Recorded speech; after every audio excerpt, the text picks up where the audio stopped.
સમાચાર પ્રાપ્ત થઈ રહ્યા છે દાહોદથી કે જ્યાં કોરિડોરનો વિરોધ કરવામાં આવી રહ્યો છે।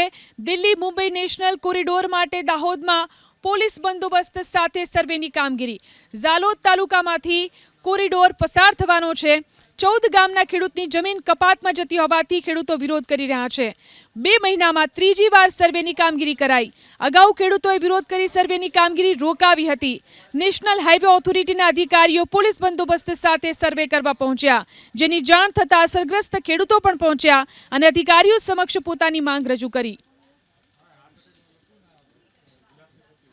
એ વૃક્ષોનો આજ દિન સુધી આ લોકોએ સર્વે કર્યા પછી એમની યાદીમાં બી અમારા નામ નથી રાખ્યા। એ ઝાડના પૈસા એક બી અમને હજી મળ્યા નથી।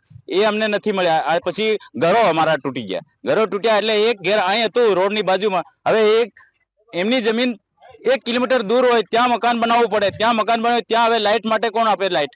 એટલે એની માટે બી અમારો પ્રશ્ન એટલે દૂર જીબી વાળા કહે છે કે લાઈન થાંભલાના પૈસા ભરો તો મળે લાઈન। એ અમારી માંગ છે। જો આ રોડની અંદર અમને આ વળતર ના આપે અને આ સુવિધા બધી પૂરી પાડી ના આપે તો અમે આ રોડને તદ્દન બંધ કરાવી દઈશું, કામ નહીં કરવા દઈએ અને તોડી પાડીશું। આ લોકોને કામ જ નહીં કરવા દઈએ।